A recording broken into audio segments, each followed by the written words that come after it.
Hello everyone, welcome to another video. আজকে আমরা ঠিক শিখব নর্টনস থিওরাম। তো থেভেনিনস যদি ক্লিয়ার থাকে নর্টনসটাও বুঝতে খুব একটা অসুবিধা হবে না। নর্টনসে হচ্ছে কারেন্ট নিয়ে কাজ কাম। তো এখানে একটা সার্কিট আছে, দেখেন এখানে আরএল। তো এখান থেকে কি আরএলটাকে আমরা ওপেন করে দিই। তো দিন শেষে আমাদের কি করতে হইতো, থেভেনিনস এখানে ইটিএইচ থাকতো আর সিরিজে থাকতো কি, সিরিজে থাকতো হচ্ছে আরটিএইচ। তো এখানে আমার কি ভোল্টেজ ঠিকই দেওয়া থাকবে, ভোল্টেজ সোর্স, লাস্টে আমাদের ট্রান্সফরমেশন করে কি নিতে হবে, কারেন্ট সোর্সে। তো সোর্স ট্রান্সফরমেশনটা যদি আমি একটু রিপিট করি, দেখেন এখানে কি থাকতো, এমন একটা থাকতো। তো এখানে কি থাকতো, ই থাকতো, ইটিএইচ থাকতো, এখানে আরটিএইচ থাকতো, আর এখানে কি থাকতো, যে আরএল সার্কিটটা। তো এটাকে আমার এখন কি, যেহেতু কারেন্ট, তাহলে এখানে কারেন্টে কনভার্ট করতে হবে। তো এখন যদি কারেন্ট করি তাহলে কি হয়, এখানে যেটা সিরিজে থাকে ভোল্টেজে সেটা কারেন্ট করলে কি হয়, প্যারালাল হয়ে যায়। আর এখানে কি হবে, আরএলটা আরএলই থাকবে। তো এখানে এই আইটা কি হয়ে যাবে এখন, আইএন। এখানে আরটিএইচটা হবে আরএন, আর এখানে হবে কি, আরএল আরএলই থাকবে।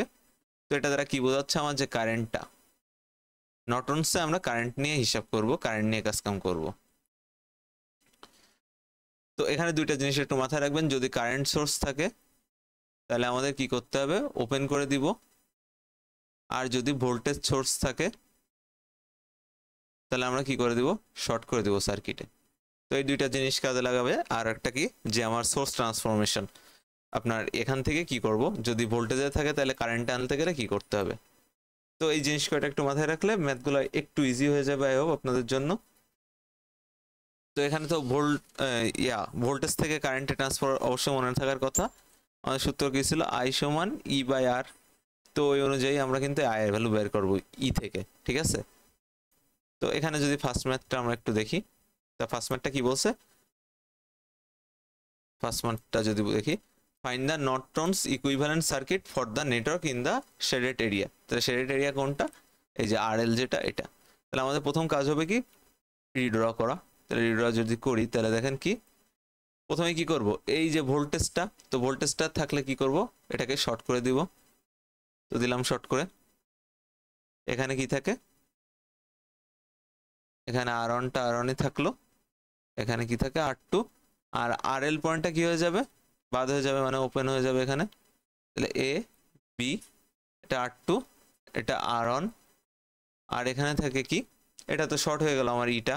তাহলে আমার প্রথম কাজ হবে, আগে কিবোর্ড করতাম আর টিস, এখন কি বাইর করব, আর এন। তারা আর এন সমান, এখান থেকে দেখেন আর ওয়ান আর আর টু কি আছে, প্যারালালে আছে। আগের সার্কিটগুলো তো দেখছি এরকম পজিশন থাকলে কি, এটা একটা পার্ট কিন্তু আর এটা কিন্তু আলাদা পার্ট, এই জন্য প্যারালালি থাকে। তো এখানে কি হচ্ছে, R one into R two by R one plus R two. তাহলে এখান থেকে যদি ভাই আর ওয়ানের ভ্যালু কত আছে দেখেন, 3, আর এটা 6। তাহলে 3 ইন্টু 6 বাই 3 প্লাস 6, তাহলে 18/9 ইজ ইকুয়াল টু কত আসে, 2 ওহম। তো এটা গেল। এখন আমাদের কি ক্যালকুলেট করতে হবে, আগে কি করতাম, ইটিএইচ হিসাব করতাম থেভেনিনে, আর এখানে কি করতে হবে, আইএন হিসাব করতে হবে। তা আইএন যদি এখান থেকে হিসাব করি তাহলে আমার সূত্র কি, ই বাই আর। তাহলে কোনটার জন্য নিব, আমি কোন পার্টটার জন্য নিব। তো এইটা খেয়াল করতে হবে কি, আমার প্রথমে যে কারেন্টটা ঢুকতেছে, এখান থেকে যেটা ঢুকতেছে তা এই বরাবর ধরে এখানেই তো কারেন্টটা যাবে। তাহলে প্রথমেই যে দুইটা পোর্শন নিয়ে কাজ করতে হবে। তাহলে কি, ই বাই আর অন। তাহলে এখান থেকে কি আসলো আমার, ই এর ভ্যালু 9 আর আর অন এর ভ্যালু 3। তাহলে এখান থেকে আসলো 3 অ্যাম্পিয়ার। তো এখন আমাদের কি, নর্টনস সার্কিটটা ড্র করে দেখাইতে হবে। তো নর্টনস সার্কিটটা কি, এখানে কি থাকবে, প্রথমে কারেন্ট থাকবে, আর যে রেজিস্ট্যান্সটা সাজিয়েছিল সেটা কি, ভোল্টেজে কি হয়, ভোল্টেজে আপনার সিরিজে থাকে, আর কারেন্টের ক্ষেত্রে সেটা কিসে যাবে বলছিলাম, প্যারালালে যাবে। তো এখানে আইএন, আইএন এর ভ্যালু 2, কত আসে, 3 এম্পিয়ার। আর এখানে কত আসবে, আর এন, যেটার ভ্যালু 2 ওহম। এখানে যাবে কি আর এল, এখানে পয়েন্ট ছিল কি এ, এটা ছিল বি। তো আর এলটা এভাবে একটু মার্ক করে দিবেন তাহলে বেটার হয়। তো এটা ছিল হচ্ছে এখানে আপাতত নর্টনস একটা সার্কিট ড্র করা। তো এটা সিম্পল ছিল, আপনাদের পরীক্ষাতে খুব বেশি জটিল জিনিস দেয় না, ঠিক আছে। সার্কিটে মিডিয়াম টাইপের সার্কিট দেয়, খুব একটা জটিল সার্কিট দেয় না। অতএব বড় বড় আজাইরা সার্কিট দেখে মাথা খারাপ করার কারণ নেই। তো এমন যে সার্কিটগুলো আপনাদের পরীক্ষাতে আসে, তারপরে ইম্পর্টেন্ট আপনাদের ক্লাসেই বলবে, সেইগুলো হচ্ছে আমি আর কি দেখানোর ট্রাই করতেছি এখানে। তো 9.13 যেটা আছে দেখেন, এটাতে কি বলছে, এই সার্কিটটা ড্র করা আছে, find the Norton's equivalent circuit for the proportion of the network to the left A থেকে বি। তাহলে এ থেকে বি এই পজিশনটার জন্য, ঠিক আছে। তাহলে এ থেকে বি এখন আমি কোন পার্টটা বাদ দিব আর কোনটা করব সেইটা হচ্ছে আপনার মেইন। তাহলে এখানে দেখেন এ আর বি এর মধ্যে কোনটা পড়ছে, R3 আর E2 এর পার্টটা, ঠিক আছে। তাহলে এই পার্টটা এখন আমার কি হয়ে যাবে, ওপেন হয়ে যাবে কিন্তু। তার মানে এই পার্টটা ওপেন হওয়া মানে কি, এ আর বি এর এই পার্টটা টোটালি নাই হয়ে যাবে, ঠিক আছে। তাহলে আমি সার্কিটটা একটু রিড্র করলে হয়তো বুঝতে পারবেন।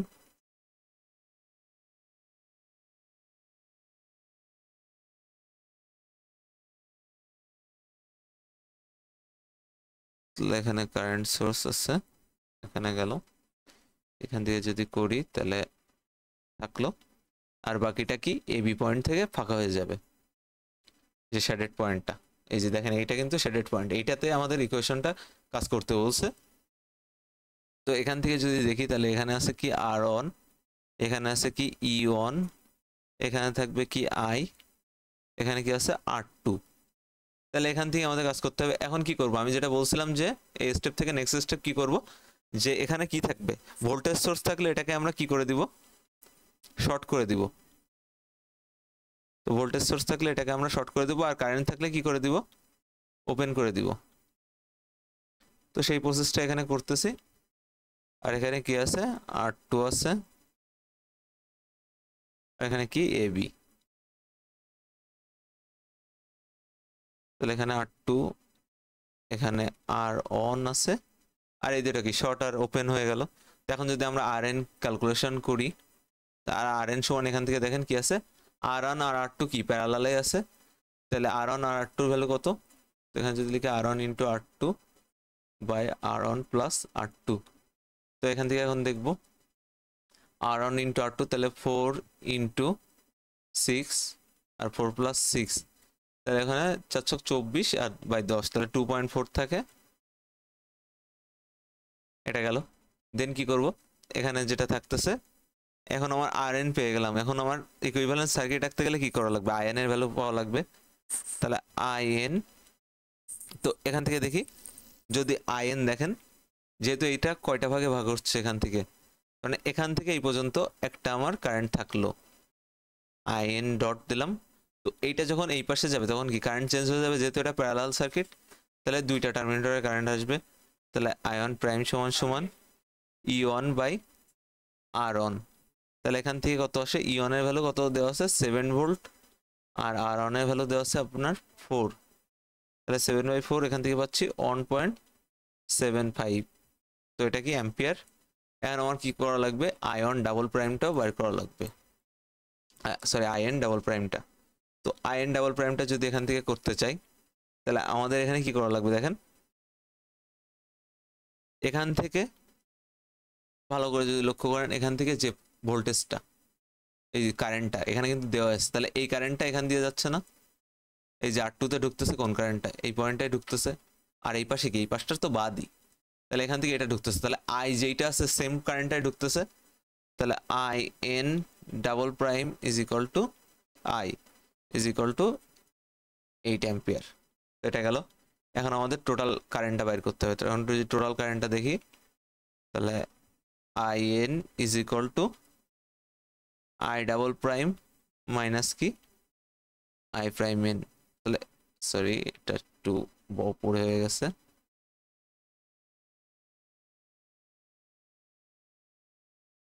তাহলে N। তাহলে এখান থেকে যদি আমরা কেন মাইনাস করলাম সেই বিষয়টা যদি একটু খেয়াল করি, তাহলে দেখেন এদিক থেকে আমি যদি এটাকে সার্কিটটাকে ধরি, তাহলে এখান থেকে আমার বাইর হচ্ছে কি পজিটিভ, কারণ নিচের দিকে মুখ আছে, নিচের দিকে কি পজিটিভ বাইর হচ্ছে। আর IN এর পার্টটা যদি এদিক দিয়ে দেখি, সরি এদিক দিয়ে যদি যাই, তাহলে I ডাবল প্রাইম N থেকে I প্রাইম N মাইনাস হচ্ছে, তাহলে ডাবল প্রাইম, কারণ I ডাবল প্রাইম এদিকে, হ্যাঁ আবার I ডাবল প্রাইমের দিকটা তো এদিকে, IN ডাবল প্রাইম। তো এদিক দিয়ে যদি দেখি এটা পজিটিভ বাইর হচ্ছে, আর এদিক দিয়ে যদি দেখি কারণ আমার আরএল সার্কিটটা কোথায়, এইখানে, তাহলে এখান থেকেই তো কারেন্টটা যাবে। তো এখানে আছে আই এন ডাবল প্রাইম, তাহলে দেখেন এদিক থেকে পজিটিভ বাইর হচ্ছে, এদিক থেকে কি নেগেটিভ বাইর হচ্ছে, এখানে তো একটা কারেন্ট সোর্স আছেই। তো এখান থেকে যদি বাইর হয় তাহলে কি হবে, আয়ের দিকটা কত পজিটিভ, আর আই ডাবল প্রাইমের এন্ড আই সিঙ্গেল প্রাইমটা কি নেগেটিভে, তাহলে এখান থেকে 8 মাইনাস কত আসে 1.75 অ্যাম্পিয়ার, তো এখানে 6.25 অ্যাম্পিয়ার। তো এটা হয়ে গেল। তো এখন যদি আমাদের যে নর্টন সার্কিট যদি ড্র করতে বলে, তাহলে যদি ড্র করি তাহলে এখানে কি থাকবে,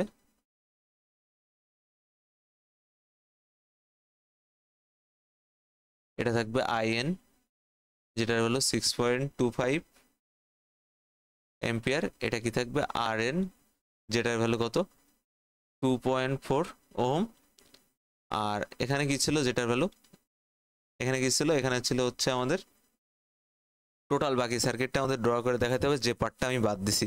তাহলে এখানে ছিল হচ্ছে R4, আর বাকি পার্টের একটা ছিল কি R3 ছিল, আর এখানে একটা ইয়া ছিল ভোল্টেজ সোর্স ছিল E2, তাহলে এখানে R3 আর এখানে E2, আর এ বি পয়েন্টটা কই ছিল সেটাও ডিক্লেয়ার করে দেখা দিতে হবে, এই পয়েন্ট এখানে ছিল আর বি পয়েন্ট এখানে। তো এখানে যে কারেন্টের যে ইকুয়েশনটা যেটা লিখছি আর কি, এটা কিভাবে ডিরেকশন, এটা হচ্ছে কেসিএল একটু অ্যাপ্লাই করতে পারলেই হবে এখান থেকে, আবার বড়টা থেকে ছোটটাই মাইনাস করছি, এই রুলস জন্য মাথায় রাখেন, এখান থেকে একটু কেভিএল দেখতে হবে, কারণ এখানেও তো আমার একটা কারেন্ট ছিল, এইখানে মূলত এই পয়েন্টের জন্য আরএল এর পয়েন্টের জন্য তো আমরা আইএন বাইর করতেছি, তাই না? তাহলে এখান থেকে দেখেন যদি সার্কিটটা ঘুরাই তাহলে আই পজিটিভ বাইর হচ্ছে, আর এদিক থেকে ই এর ডিরেকশনটা উপর দিকে কত ছিল নেগেটিভ, ঠিক আছে? তো এই জন্য এই পোর্শনটা আর কি ক্যালকুলেশন। এখন আমরা নেক্সট আরেকটা ম্যাথ দেখব নর্টনসের।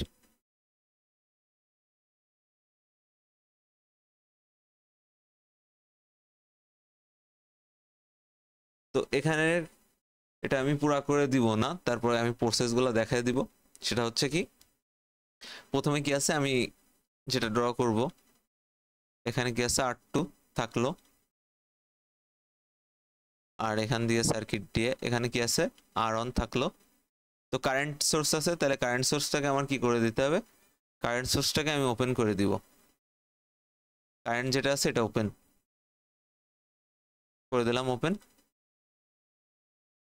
এখন দেখেন আরএল যে পয়েন্টটা, তো কোশ্চেনটা একবার পড়ি আগে ফার্স্ট, যে নর্টনস থিওরামে টার্মিনাল এ থেকে B find the value of current, কারেন্টের ভ্যালু চাইছে passing through a resistor 9 ohm, তাহলে 9 ওহম, ঠিক আছে? তো ওখান থেকে আমার যে এটা আরএল ডিরেক্ট বলে দিছে, তো 9 ওহম রেজিস্টারের জন্য আমার নর্টনস থিওরাম ইউজ করতে হবে। তো এখন যদি এখানে দেখি আরএল, তাহলে এই পার্টটা কি হয়ে যাবে, টোটালি বাদ যাবে, এ বি বাইরের পয়েন্টটা টোটালি বাদ গেল, তাহলে এখানে থাকে এ, এটা থাকে বি, এখানে থাকে R2, এখানে থাকে R1, তাহলে এখান থেকে আমার প্রথম স্টেপ কি আর টিস না, এখানে হচ্ছে আরএন হিসেব করা। তাহলে আরএন যদি দেখেন এই দুইটা কিসে আছে, দেখা যাচ্ছে সিরিজে আছে, কারণ একটাই দেখ, তাহলে R1 প্লাস R2, তাহলে 5 প্লাস 4, তাহলে 9 ওহম এটা আসে। তো এখন আমার কি বাইর করতে হবে, ইটিএইচ আবার বাইর করতে হবে। তাহলে ইটিএইচ যদি বাইর করতে চাই তাহলে এখান থেকে কি করা লাগবে, ও সরি ইটিএইচ না, এখানে আইএন বাইর করবো নর্টনস। তাহলে আইএন যদি বাইর করতে চাই দেখেন, তাহলে এখান থেকে আমার বাইর করা লাগবে আমার যেটা আছে, ঠিক আছে?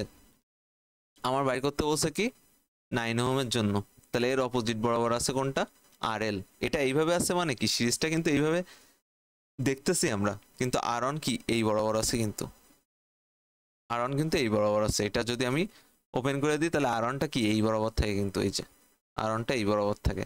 তাহলে 9 এর অপোজিটে কোনটা ছিল, R1, তাহলে উপর দিব কি R1, আর নিচে দিব কি R1 প্লাস R2, টোটাল রেজিস্ট্যান্সটা কারেন্ট ডিভাইডার রুল অনুযায়ী ইনটু টোটাল আই। তাহলে এখান থেকে যদি দেখি দেখেন তাহলে আসে কত, R1 এর ভ্যালুটা কত আমার 5 ওহম, আর এখান থেকে 5 প্লাস 4 R1 প্লাস R2, আর আই এর ভ্যালু কত দেওয়া ছিল এখানে যদি দেখেন 10 এম্পিয়ার, তাহলে এখানে কত দিলাম 10 এম্পিয়ার। তাহলে এখান থেকে আমার আইএন এর ভ্যালুটা কত আসতেছে 5.56 এম্পিয়ার। তো এখন আমার কোশ্চেনটা কি ছিল, কোশ্চেনে বলছিল যে হুইচ ইজ পাসিং থ্রু যে 9 ওহম রেজিস্টর, তাহলে 9 ওহম রেজিস্টরের জন্য, তাহলে আই আর এল পয়েন্টের জন্য যদি বাইর করি তাহলে উপরে আসবে কি আর এন, কারণ আমার যে 9 ওহমের জন্য বাইর করতে বলছে টোটাল আর এল এর, তাহলে আর এন বাই,